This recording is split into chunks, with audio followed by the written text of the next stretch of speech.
In the mid-1970s, a young filmmaker named George Lucas had a wild idea. He envisioned a sprawling space opera, a modern myth filled with laser swords, dogfighting spaceships, and a mystical energy field. But getting this vision, which he called the Star Wars, onto the big screen was a battle worthy of the Rebel Alliance itself. Hollywood studios were baffled.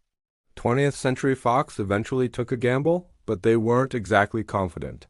They gave Lucas a modest budget and kept a close eye on the production, which was plagued by problems from the very start.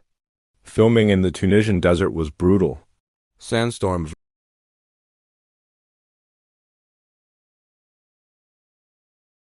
wreaked havoc on the delicate props and droids.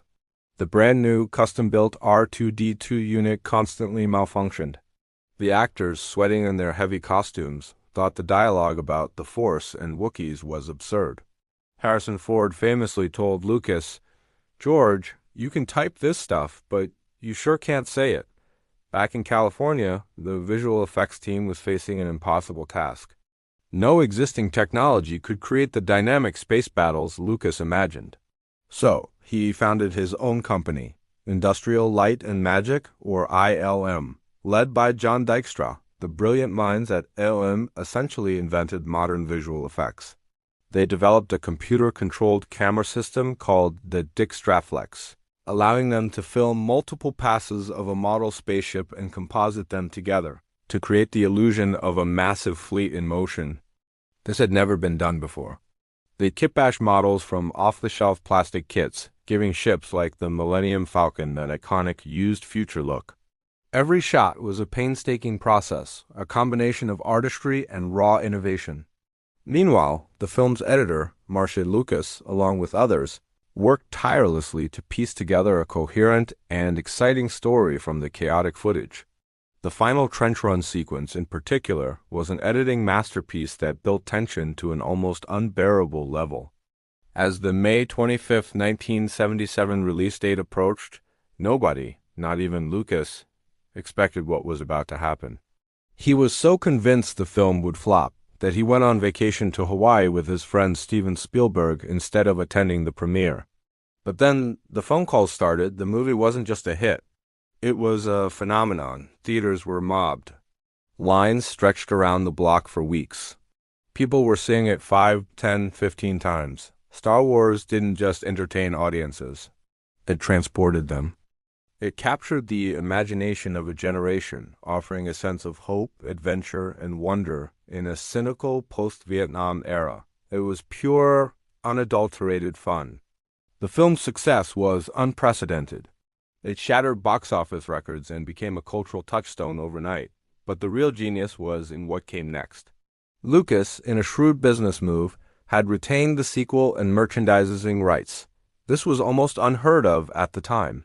When the demand for toys exploded, Kenner, the company that took the risk, couldn't produce them fast enough. They famously sold an early bird certificate package for Christmas 1977, which was essentially an empty box with a promise of action figures to come, and kids loved it. This decision fundamentally changed the movie business, proving that a film's life could extend far beyond the theater through merchandise, creating a new and incredibly lucrative revenue stream. 3 years later, the world was ready for more. The Empire Strikes Back hit theaters in 1980. Directed by Irvin Kershner, with Lucas serving as executive producer, the sequel took everything that was great about the first film and deepened it. The story was darker, the stakes were higher, and the characters faced real emotional turmoil. The visual effects from EOM were even more spectacular. From the massive AT-AT walkers on the ice planet Hoth to the breathtaking asteroid field chase. And then came the twist. "No, I am your father." That single line of dialogue is arguably the most famous plot twist in cinema history. A shocking revelation that recontextualized the entire saga and left audiences utterly stunned. It cemented Star Wars not just as a fun adventure, but as a complex family drama of mythic proportions. The original trilogy concluded in 1983 with Return of the Jedi. It delivered a satisfying and triumphant finale, with the redemption of Darth Vader and the fall of the Empire. The space battle over the second Death Star was the most complex effects sequence ever attempted at the time, a beautiful and chaotic ballet of starships. While some fans were divided on the cute and cuddly Ewoks, the film was another massive commercial success, wrapping up the story of Luke Skywalker and his friends. For the next 16 years, the galaxy far, far away lived on primarily through novels, comic books, and video games, an expanded universe that kept the flame alive and explored new corners of the galaxy for a dedicated fanbase. Then, in 1999, George Lucas returned to the director's chair to tell the story of how it all began. The Phantom Menace, the first film in the prequel trilogy, was perhaps the most anticipated movie of all time. The hype was astronomical. Fans camped out for weeks to get tickets. While the film was a colossal box office success, the critical and fan reception was deeply divided. Complaints about the dialogue, the focus on galactic politics, and the character of Jar Jar Binks were widespread. However, the prequels also brought Star Wars to a new generation. They pushed the boundaries of digital filmmaking, with ILM pioneering groundbreaking CGI to create entire digital worlds and characters. The lightsaber duel between Darth Maul, Qui-Gon Jinn, and Obi-Wan Kenobi is still considered one of the best in the entire franchise. Attack of the Clones followed in 2002, and Revenge of the Sith in 2005. The third prequel was the best received of the new trilogy, providing a dark and tragic bridge to the original films. It showed the heartbreaking fall of Anakin Skywalker and his transformation into the menacing Darth Vader. It was the story Lucas had always wanted to tell, the tragedy behind the villain. With the saga seemingly complete, Lucas focused on other projects, including the successful animated series, The Clone Wars, which fleshed out the prequel era and became a fan favorite in its own right. The next major chapter in the Star Wars story began in 2012, when George Lucas sold Lucasfilm to the Walt Disney Company for over $4 billion. The announcement stunned the world. Disney immediately announced plans for a new trilogy of sequel films, as well as standalone anthology movies. In 2015, The Force Awakens, directed by J.J. Abrams, premiered. It brought back the original cast of Harrison Ford, Carrie Fisher, and Mark Hamill, and introduced a new generation of heroes, Rey, Finn, and Poe Dameron. The film was a love letter to the original trilogy, recapturing its sense of adventure and practical effects, and it became a global box office juggernaut. The Disney era has been one of prolific expansion. We got the gritty war movie Rogue One, which told the story of how the Death Star plans were stolen.